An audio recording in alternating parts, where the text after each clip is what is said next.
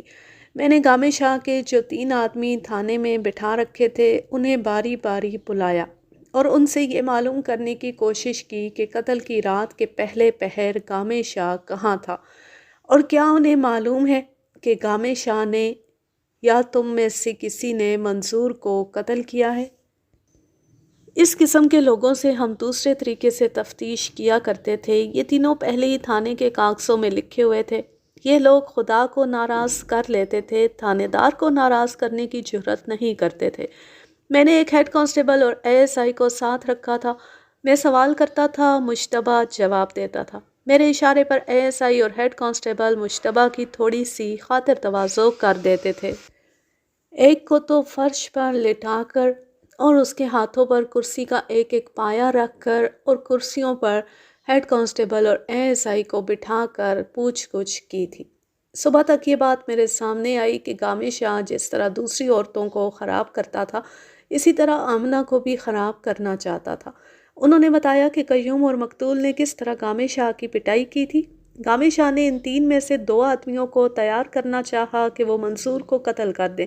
اس کے بعد آمنہ کو اغوا کر کے بہت دور پہنچانا تھا، لیکن قتل معمولی واردات نہیں تھی جو یہ جواری، چرسی اور چھوٹے موٹے جرائم کرنے والے کر گزرتے۔ کوئی بھی تیار نہ ہوا تو گامی شاہ نے کہا کہ میں خود انتقام لوں گا۔ تینوں نے بتایا کہ اس شام وہ گامی شاہ کے ہاں گئے تو وہ گھر پر نہ ملا۔ وہ وہاں بیٹھ گئے۔ گامی شاہ بہت دیر سے واپس آیا۔ اس کے ہاتھ میں کلہاڑی تھی۔ انہوں نے اس سے پوچھا کہ وہ کہاں گیا تھا۔ گامی شاہ نے کہا کہ ایک شکار کے پیچھے گیا تھا۔ اس کے سوا اس نے کچھ بھی نہ بتایا۔ میں نے گامی شاہ کو تھانے لانے کے لیے آدمی بھیج دیا۔ میں نہانے اور تھوڑا سا آرام کرنے کے لیے گھر چلا گیا۔ میں نے دیکھا کہ آمنہ آئی ہوئی تھی۔ میں نے اس کی طرف توجہ نہ دی۔ سوچا کہ انتظار میں اس کا ذرا دماغ ٹھکانے آ جائے۔ میں 2 گھنٹوں بعد واپس تھانے میں آیا۔ گامی شاہ ابھی نہیں آیا تھا۔ میں نے آمنہ کو اپنے دفتر میں بٹھا دیا۔ آمنہ، میرے دل میں تمہاری ہمدردی پیدا ہو گئی تھی، لیکن تم نے سچ پھر بھی نہ بولا۔ تم نے کہا تھا کہ تمہیں معلوم نہیں تھا کہ منصور کہاں چلا گیا تھا۔ ہاں جی، میں نے یہی کہا تھا۔ تم نے خود اسے رشید کے پاس باغ میں بھیجا تھا۔ اب بھی جھوٹ بولنا ہے تو بول دو، میں تمہیں نہیں روک سکتا، لیکن میں تمہارے سامنے وہ آدمی بٹھا دوں گا جو تمہارے منہ پر کہیں گے کہ منصور کو تم نے رشید کے باغ میں بھیجا تھا۔ آمنہ کی بھی وہی حالت ہوئی جو تھوڑی دیر پہلے رشید کی ہو گئی تھی۔ آمنہ، میں نے اس کا ہاتھ اپنے ہاتھ میں لے کر کہا، ابھی وقت ہے، سچ بولو، میں معاملہ گول کر سکتا ہوں۔ وہ کہتا تھا کہ میں رشید کے ساتھ سمجھوتا کرنا چاہتا ہوں۔ میں نے اسے کہا تھا کہ کر لو۔ اب یہ بتاؤ کہ تمہارا حامد اپنے دشمن کے پاس گیا تھا اور دشمن کے باغ میں گیا تھا۔ وہ ساری رات واپس نہیں آیا۔ کیا تم نے معلوم کرنے کی کوشش کی تھی کہ وہ کیوں نہیں آیا، کہاں رہ گیا؟ اسے رشید نے قتل کر کے ہی نہ پھینک دیا؟ آمنہ کا چہرہ لاش کی طرح سفید ہو گیا۔ میں نے 2-3 بار اسے کہا کہ وہ کچھ جواب دے، لیکن اس کے پاس کوئی جواب نہیں تھا۔ تم قیوم کو بلا کر اسے کہہ سکتی تھیں کہ منصور باغ میں گیا تھا اور واپس نہیں آیا، اور وہ اسے جا کر دیکھے۔ تم نے ایسا کیوں نہیں کیا؟ مجھے اس کی حالت دیکھ کر ایسا شک ہوا جیسے بیٹھے بیٹھے اس کا دم نکل گیا۔ تم نے منصور کو مشورہ دیا تھا کہ باغ میں جاؤ اور شام کے وقت جاؤ۔ تم نے سوچا یہ تھا کہ وہ شام کے بعد وہاں سے واپس آئے گا۔ اسے قتل کرنے کے لیے تم نے راستے میں آدمی بٹھا دیا، اور وہ آدمی قیوم تھا۔ آمنہ یک لخت پھٹ پڑی۔ نہیں نہیں، ایسا بالکل نہیں ہوا۔ کیا رشید نے اسے قتل کیا ہے؟ نہیں۔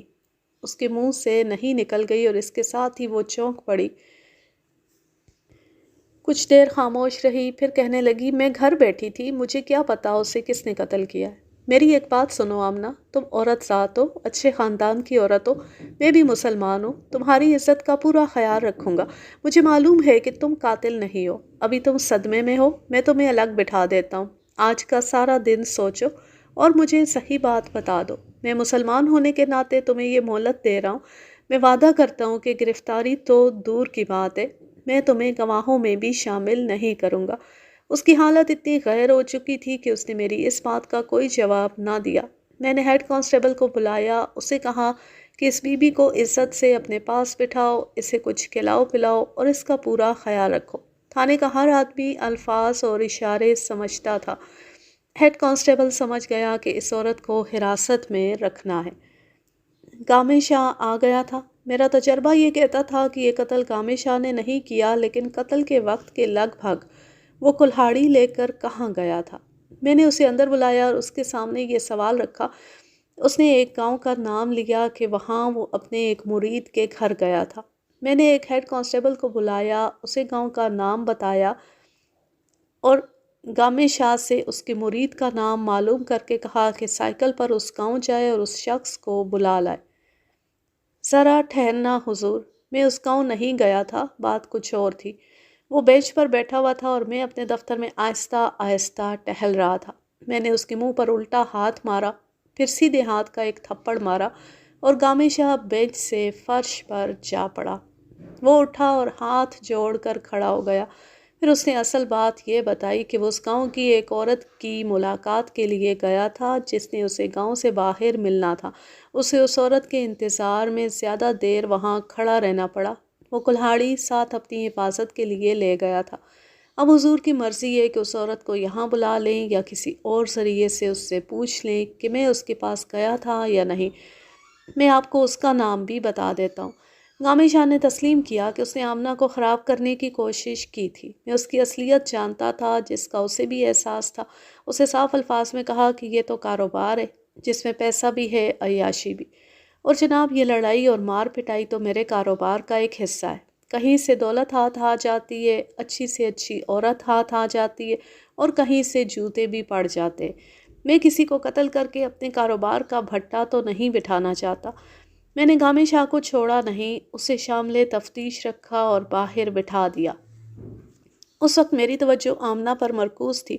میرا ارادہ تو یہ تھا کہ میں اس تفتیش کے جھنجٹ سے نکل آؤں گا اور شام تک قاتل میری حوالات میں ہوگا، لیکن ڈکیتی کی ایک اور واردات کی تفتیش میں کوئی پیچیدگی پیدا ہو گئی تھی۔ علاقہ ڈی ایس پی نے اس کی رپورٹ مانگی تھی۔